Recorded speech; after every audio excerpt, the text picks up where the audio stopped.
நன்றி.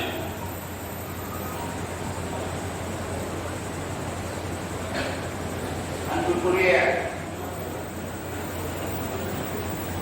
பெரியோர்களே, தோழர்களே, நண்பர்களே, அனைவருக்கும் எங்களது வாழ்த்துக்களை உணர்த்தி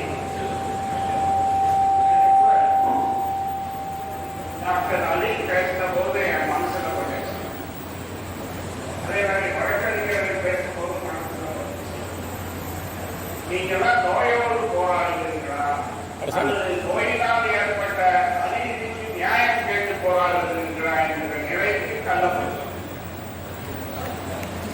கோர்ட்டு படிக்கிறேன்னா என்ன தெரியல. கோர்ட்டு மேல அநேகமா அது எழுத்தறிச்சே நம்முடைய நோயை அதிகப்பட்டு நேச்சுரல். ஆனாலும் சில வேலைகளில் நீதிமன்றத்தின் துணையில் நாட வேண்டும். மரியாதைக்குரிய சந்திரநாதன் மதுரை வழக்கறிஞர் குறிப்பிட்டது போல நீதிமன்றத்தோட துணை அவசியம் தேவை. அதை நாம் நிராகரிக்க முடியாது, புறக்கணிக்கவும் கூடாது. அதே வேளையில மோகன் நான் படித்தேன். நீங்க எவ்வளவு பேர் படிச்சீங்க எனக்கு தெரியல, தயவு செய்து படிங்க. அவர் ஒரு சாப்டர் ஆஃப் ஃபினான்ஸே வச்சுட்டார். சாப்டர் ஆஃப் ஃபினான்ஸே வச்சிருக்கார். முழுக்க முழுக்க உங்களுக்கு ஒரு 22 முடிவு 26 முடியும் போது 1/7 புதிய மருத்துவ காப்பீட்டு திட்டம் உங்களுக்கு நடைமுறைக்கு வர வேண்டும். அப்ப அந்த திட்டத்தில் என்ன அப்படியே கொஞ்சம் எக்ஸ்டெண்ட் பண்ணா இதே பிரச்சனைகள் நீடிக்கும். அப்ப என்ன பண்ணோம், அந்த புதிய மருத்துவ காப்பீட்டு திட்டத்துல இந்த பிரச்சனைகளுக்கெல்லாம் தீர்வு என்ன என்பதற்கு வழிவகை காண வேண்டும். அது டாக்டர் அலி கூட சொன்னார். அந்த மோகன் நல்லா சொன்னார். இது பைபாக்கைட் அக்ரிமெண்ட், பைபாக்கைட் அல்ல.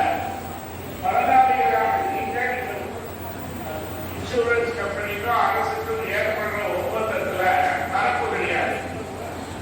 அரசு அவர்கள் தேர்ந்தெடுக்கிற காப்பீட்டு கழகத்தோடு ஒப்பந்தம் போட்டு கொள்வார்கள். அதன் பலன்களை அரசு சொல்லுகிறபடி நீங்கள் அடைய முடியும். ஆனால் அந்த காப்பீட்டு வழங்கப்பட்டிருக்கிற பலன்களுக்கான பலன்களை அடைவதற்கு நீங்கள் வருகிற அவஸ்தைகள் தான் நோயை விட அதிகமாக.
to livelihood,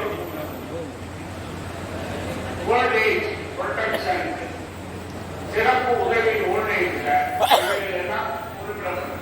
இவையெல்லாம் அடிப்படை உரிமைகளை கடைபிடிக்க வேண்டியது, நிறைவேற்ற வேண்டியது ஒரு அரசின் கடமை.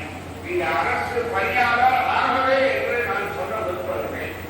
நீங்கள் இந்திய குடிமகன், இந்த அரசியல் சட்டத்தின் பிதாமகர்களே இந்த மக்கள் தான்.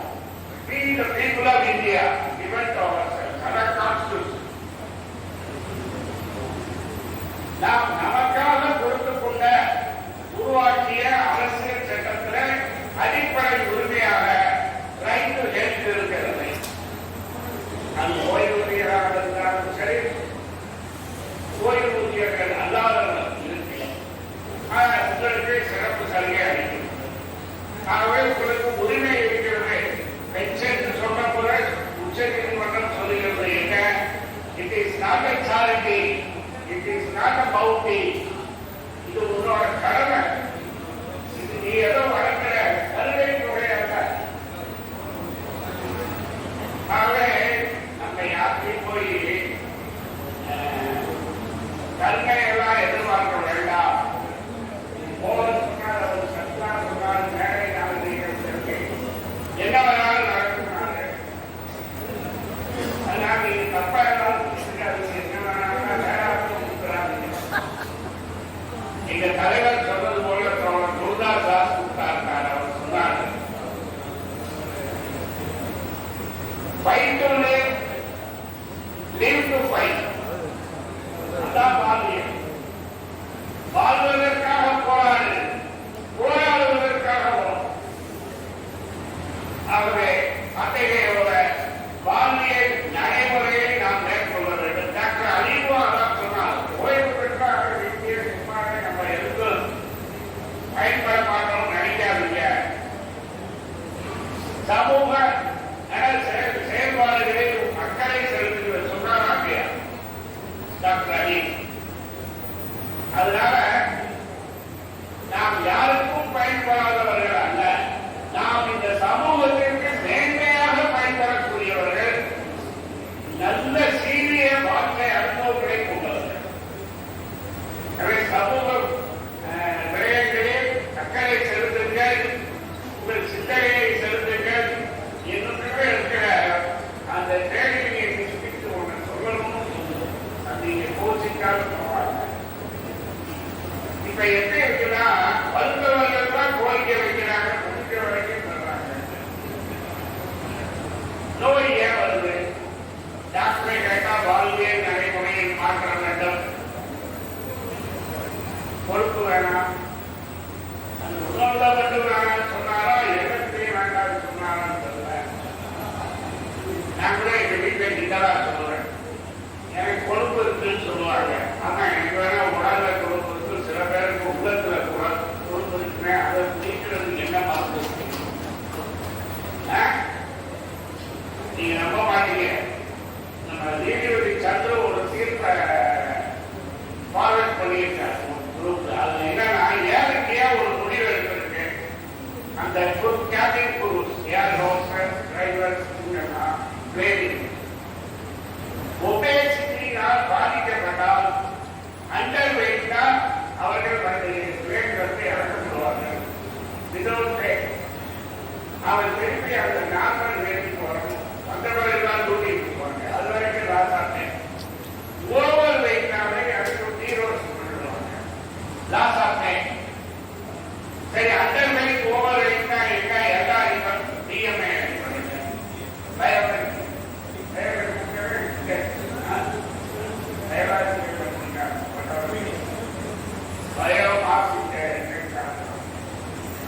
அதுக்கு என்ன மினிமம்? நார்மல்னா என்ன?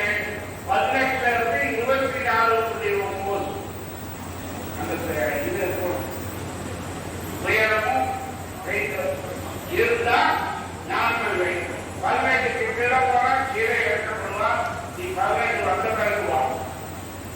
24.9 தாண்டி 25 26 கீழே இறக்கப்படுவாங்க. நீ எதையோ பண்ணி 24.9 வந்தா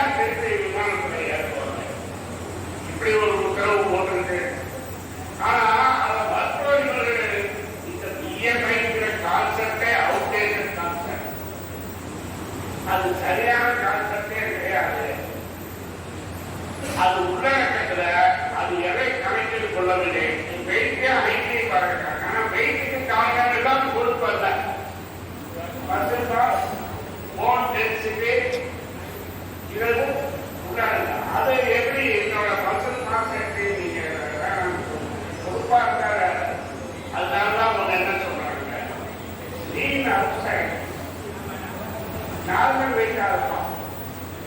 அவங்க பார்த்தா தோற்றத்துல எது இதுவா இருக்கும், லீனா இருக்கும். ஆனா இமேஜி ஆர்சிமேஜி fat inside, lean out side fat inside. அவங்க நார்மல் வெயிட் சொல்லுவாங்க பிஎம்ஐ இண்டெக்ஸ் படி. ஆனா அவங்க நார்மல் இல்லை. அவை இப்படியெல்லாம் இருக்கு. இதெல்லாம் பார்க்கணும். போர்ட நான் சொல்ல விரும்புறது என்னன்னா, இன்சூரன்ஸ் திட்டத்துல 14 பேரையும் கலந்து பேசி, அந்த அமைப்புகளோட கலந்து பேசி அதுல இருக்கிற குறைகளை நீக்குவதோட இன்சூரன்ஸ் கம்பெனியோட ஒரு அக்ரிமெண்ட் போடணும். அதே போல ரீஇன்வெஸ்ட் பண்றவங்க ஆஸ்பத்திரிக்கு மேண்டேட்.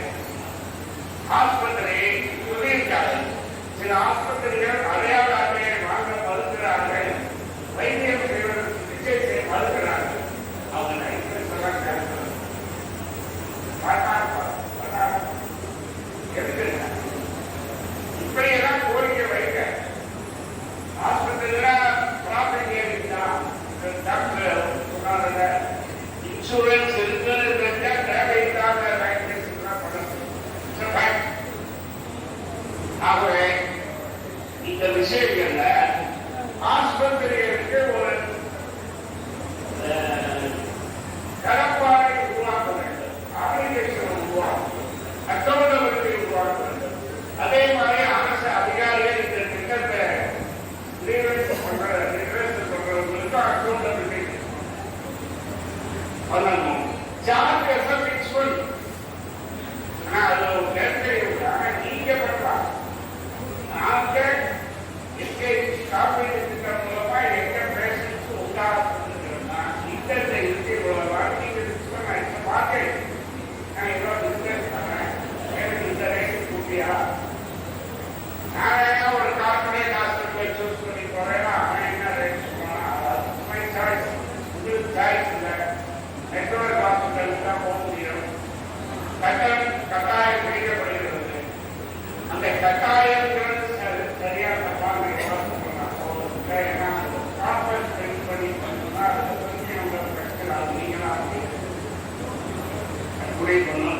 ஆகவே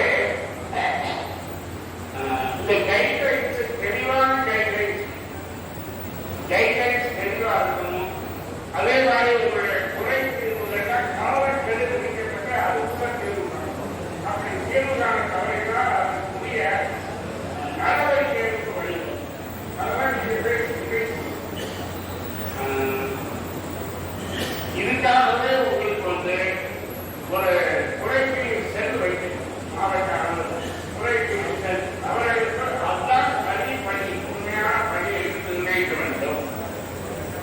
ஓப்பை பண்ணி கூட்டுங்க. ஓப்பை அதை நீங்க பார்த்தேன்னு சொன்னேன். எனக்கு இதெல்லாம் கொடுத்தா நான் 500 ரூபாய் ஒரு நபருக்கு 5,12,000 அவ்வளவு சொல்லி கட்டுறாங்க. எவ்வளவு பெரிய பிசினஸ். அதை ஏன் நம்ம இந்த சர்வேலாம் செய்யக்கூடாதுன்னு கேட்கலாம். நான் பாலிசி கூட அதனால சர்டிபிகேட் பிசினஸ் என்னோட சந்தேகம் இயர் பயனாளி நீங்க இன்சூரன்ஸ் கம்பெனியா அதோட ஒப்பந்தம் போடுற முக்கிய நபர்களாகவும் பார்க்க இதோட கடைசியான தாழ்மையான வேண்டுகோள்.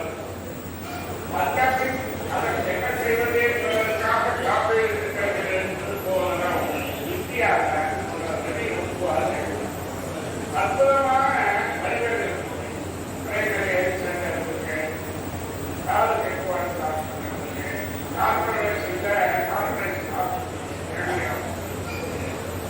GH இதெல்லாம் எக்ஸ்போர்ட் பண்ணலாம், கன்வெர்ட் பண்ணலாம். இதுல வந்து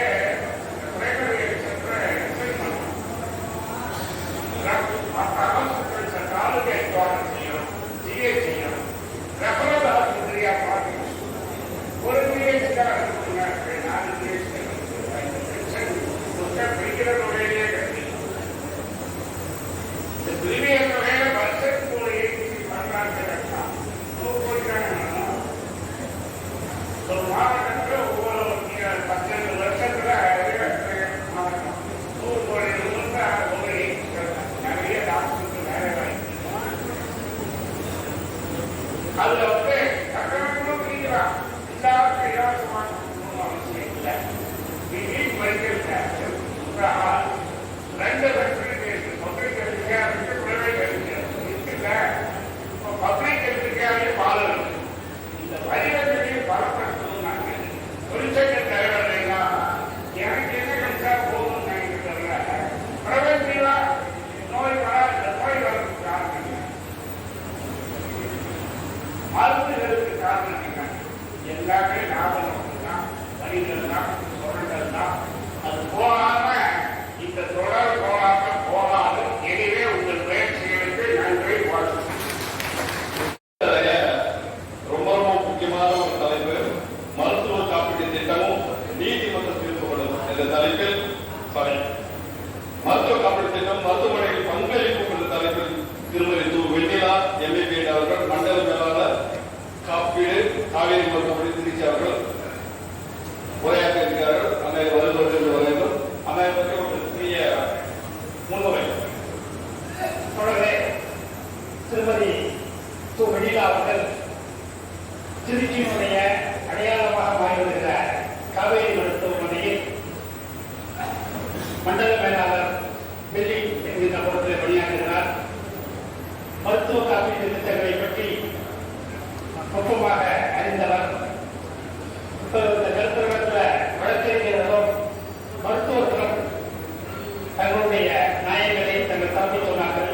மருத்துவமனையினுடைய தரத்தை, மருத்துவமனையில் இருக்கிற சிக்கல்களை, இந்த திட்டத்தை எவ்வாறு மேம்படுத்துவது என்பதை பற்றி அந்த ஃபீல்டில் இருக்கிற ஒருத்தர்கள் சொல்வது பொருத்தமாக இருக்கிற அளவில் திருமதி வெண்ணிலா அவர்களை இந்த நிறுவனத்திற்கு ஏற்பாடு செய்திருக்கிறோம்.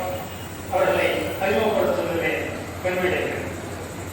வெண்ணிலா அவர்களுக்கு நம்முடைய மாநில இணைச் செயலாளர் சுபாஷ் சந்திர போஸ் அவர்கள் முன்னறிவு செய்தார். அதே போல என்னுடைய மாநில இணைச் செயலாளர் சட்டத்தை அவர் தெரிவித்து வழங்குகிறார். நன்றி.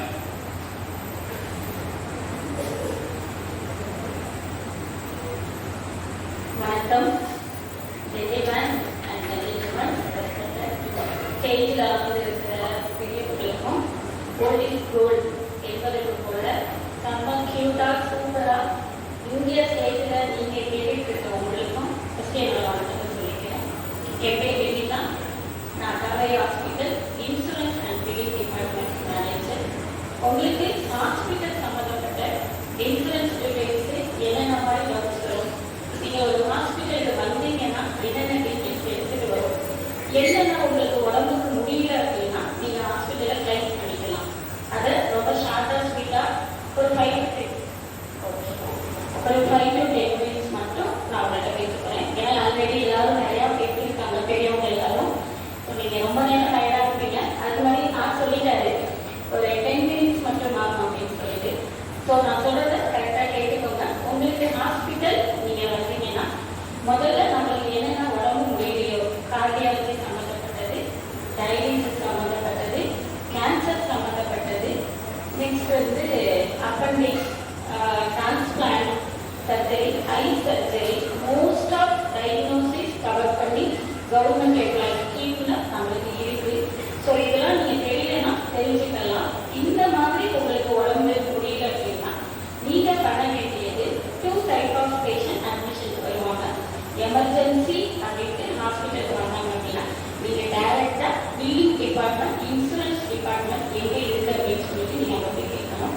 உங்களோட பென்ஷன் கார்டு, உங்களோட pension passbook, PAN card, Aadhaar card, உங்களோட ஐடி ப்ரூஃப், வாட்டர் ஏதாவது உங்கள் கையில் இருந்தாலும் ஓகே. இன்சூரன்ஸ் டிபார்ட்மெண்ட்டில் அட்மிஷன் போட்ட உடனே நீங்கள் போயிட்டு இது மாதிரி உங்களோட வேறு யார் டிபெண்ட் யார் அட்மிஷன் ஆகிருக்காங்க அவங்களோட பேர் சொல்லி நீங்கள் சொன்னீங்கன்னா ஹாஸ்பிட்டலில் உள்ள இன்சூரன்ஸ் டிபார்ட்மெண்ட் அந்த டீட்டெயில்ஸ் எடுத்து ஃபாலோ பண்ணிக்குவாங்க. உங்களுக்கு வேறு ஏதாவது டீட்டெயில்ஸ் டவுட்ஸ் எதுனாலும் அவங்க கிளாரிட்டியாக எக்ஸ்பிளைன் பண்ணுவோம். ரெண்டாவது இதே மாதிரி தான் எலக்டிவ் அட்மிஷன். சரி, நம்ம இந்த ஒரு ஐ சர்ஜரியை நெக்ஸ்ட் வீக் பண்ணிக்கலாம், அப்பெண்டிக்ஸ் ப்ரொசீஜர் இருக்குது, அதை இன்னொரு 1 month கழிச்சு பண்ணிக்கலாம். நம்ம குழந்தைங்களாம் ஊரில் இருந்து வருவாங்க, பேர பிள்ளைங்களுக்கெல்லாம் லீவ் விடுவாங்க, அந்த சம்மர் டேஸில் சர்ஜரி பண்ணிக்கலாம் அப்படின்னு எலக்டிவாக நீங்கள் பிளான் பண்ணிருக்கீங்கன்னா அதுக்கும் சேவ் தான்.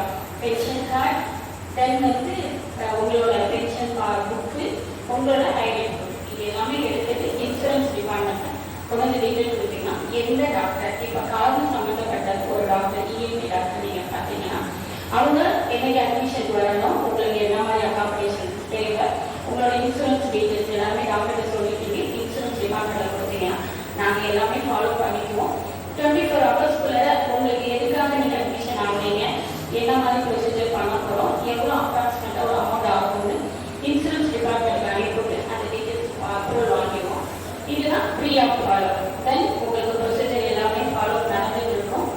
தென் அதுக்கடுத்தது ஃபைனல் டிஸ்சார்ஜ்னு சொல்லிட்டாங்க அப்படின்னா டாக்டர் கிட்ட உங்களோட டிஸ்சார்ஜ் சம்மரி, உங்களால் என்னென்ன மருந்துலாம் கொடுத்துருக்காங்க, இதெல்லாம் வச்சு ஃபைனலாக இன்சூரன்ஸ் டிபார்ட்மெண்ட் அனுப்பிடுவோம். அங்கிருந்து அப்ரூவல் கொடுக்குற 4 to 5 hours ஆகும். ஸோ இதெல்லாம் அப்ரூவல் கொடுத்துட்டாங்கன்னா நீங்கள் அடுத்தது டிஸ்சார்ஜ் ஆகிக்கலாம். இதுதான் ஒரு ஹாஸ்பிட்டலுக்கு வரும்போது நீங்கள் பண்ண வேண்டிய விஷயங்கள். 2 type admission, elective admission, emergency admission. Emergency அப்படின்னா நீங்கள் டேரெக்டாக எப்போ வேணாலும் 24 hours ஹாஸ்பிட்டலுக்கு வந்துடலாம். நான் சொன்ன அந்த இன்சூரன்ஸ் டீட்டெயில்ஸ் நீங்கள் எடுத்துகிட்டு வந்துட்டு இன்சூரன்ஸ் டிபார்ட்மெண்ட்டை உடனே போய் பார்க்கணும். இன்சூரன்ஸ் யார் பார்க்கணும், ஓவரால் திருச்சி ஃபுல்லாவோ சேம்னா தமிழ்நாடு ஃபுல்லாவோ இதே ப்ரோட்டோக்கால் தான் ஃபாலோ பண்ணுறாங்க. ஸோ நீங்கள் எந்த ஹாஸ்பிட்டல் நீங்கள் போனீங்கனாலும் இன்சூரன்ஸ் டீட்டெயில் எடுத்துட்டு அட்மிஷன் ஆன கையோட அவங்ககிட்ட நீங்கள் போய் சொன்னீங்கன்னா இன்சூரன்ஸ் டீட்டெயில்ஸ் ஃபாலோ பண்ணிக்குவாங்க. ஸோ எலக்டிவாக முன்கூட்டியே நீங்கள் பிளான் பண்ணியிருந்தீங்க அப்படின்னா நீங்கள் முன்னாடி சொன்ன மாதிரி டாக்டர்கிட்ட சொல்லிட்டு நீங்கள் உங்களோட டேட் ஷெட்யூலை ஃபிக்ஸ் பண்ணிட்டு ஹாஸ்பிட்டல் அட்மிஷன் ஆகிக்கலாம். இன்சூரன்ஸ் கார்டு நிறைய பேர் இருக்கும், நிறைய பேருக்கு இன்சூரன்ஸ் கார்டு இல்லாமல் இருக்கும். ஸோ இன்சூரன்ஸ் கார்டு இல்லாதவங்க உங்களோட பென்ஷன் ஆஃபீஸில் அனெக்ஸ் 3 ஃபார்ம் அப்படின்னு இருக்கும். அங்கே நீங்கள் போய் உங்களோட இன்சூரன்ஸ் கார்டு கேட்டீங்கன்னா அவங்க தருவாங்க. அதையும் வாங்கிட்டு வந்து எலக்டிவாகவும் யூஸ் பண்ணிக்கலாம், எமர்ஜென்சியாகவும் யூஸ் பண்ணிக்கலாம். இந்த மாதிரி ஃபாலோவில் எந்த ஹாஸ்பிட்டல் தமிழ்நாடு ஓவரால் எங்கே போனீங்கனாலும் டைப் உள்ள ஹாஸ்பிட்டலில் நீங்கள் யூஸ் பண்ணிக்கலாம். தென் ஒரு எமர்ஜென்சி நீங்கள் ஹாஸ்பிட்டல் வந்துட்டீங்க, ட்ரீட்மெண்ட் எல்லாமே முடிஞ்சிருச்சு, உங்களோட குழந்தைங்களுக்கு அப்பாவுக்கு இன்சூரன்ஸ் இருக்குது அப்படின்னு டீட்டெயில்ஸ் தெரியுங்க. ஸோ அப்போ என்ன மாதிரி பண்ணணும்னா நீங்கள் பேமெண்ட் பண்ணிவிட்டு உங்களோட பென்ஷன் ஆஃபீஸில் உங்களோட பில்ஸ், டிஸ்சார்ஜ் சம்மரி, ஃபார்மர்ஸ் பில்ஸ் எல்லாமே கொடுத்து நீங்கள் ரீஎம்பர்ஸ்மெண்ட் பண்ணிக்கலாம். ஸோ அந்த ரீஎம்பர்ஸ் பண்ணுற ஆப்ஷனே இருக்குது. ஹாஸ்பிட்டலையும் நீங்கள் யூஸ் பண்ணிக்கலாம், உங்களோட பென்ஷன் ட்ரெஷரி ஆஃபீஸில் கொடுத்தும் இதை நீங்கள் ரீஎம்பர்ஸ் பண்ணிக்கலாம். உங்களுக்கு இன்சூரன்ஸ் பற்றின நான் கவுன்சிலர் சார்ஜில் போன கருத்து வாங்கிக்கோங்க. இன்சூரன்ஸ் பற்றின எந்த டீட்டெயில்னாலும் நீங்கள் ஹாஸ்பிட்டல் அட்மிஷன் போகிறது மாதிரி 24 hours எப்போனாலும் நீங்கள் எனக்கு கால் பண்ணலாம். எந்த ஹாஸ்பிட்டல்னாலும் உங்களுக்கு சப்போர்ட் ஹெல்ப் பண்ணுறதுக்கு நாங்கள் இருக்கோம். வேறு ஏதாவது டீட்டெயில் வேணும்னாலும் எங்களுக்கு ப்ரொசீட் பண்ணலாம். இந்த பேச வாய்ப்பு கொடுத்த எல்லாத்துக்கும் ரொம்ப நன்றி.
எல்லாருக்கும் வணக்கம்.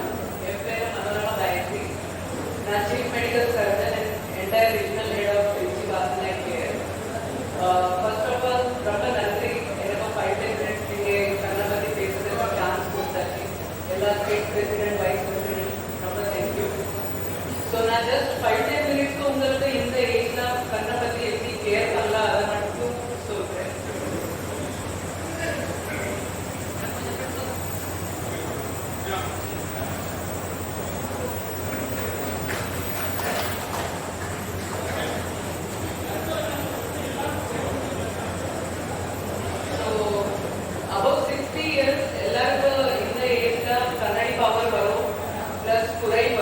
குறை ஏஜ் ரிலேட்டட் பர்சன்.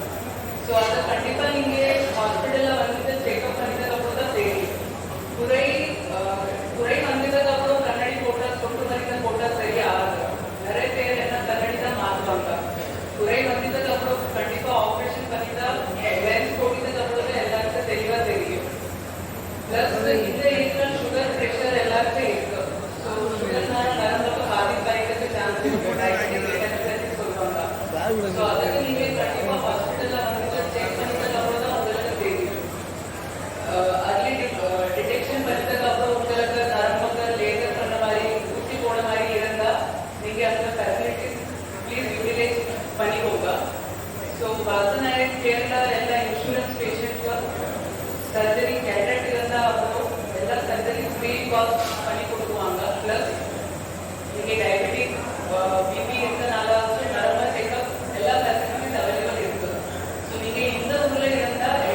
நீதிமன்றம் மூலமாகவும் அரசாங்கத்தின் வெற்றி தந்து இன்று தமிழகத்திலே வளர்ச்சியான வளர்ச்சி மிக்க ஒரு இயக்கமான ஓய்வு பெற்ற அலுவலர் சங்கத்தினுடைய மாநில தலைவர், மாநில பொதுச் செயலாளர், மாநில பொருளாளர் உள்ளிட்ட முன்னிலை வைக்கின்ற மாநில நிர்வாகிகளே, பல்வேறு கருத்துக்களை வழங்கி இந்த கருத்தரங்கிலே வழங்கியிருக்கின்ற போயிடலாமா அறிஞர் பெருமக்களே, போயிடலாமா ரெடின்ட்டாங்க. இயக்கத்தின் தூணாக, இயக்கத்தின் சொத்தாக இங்கே வருகை தந்திருக்கின்ற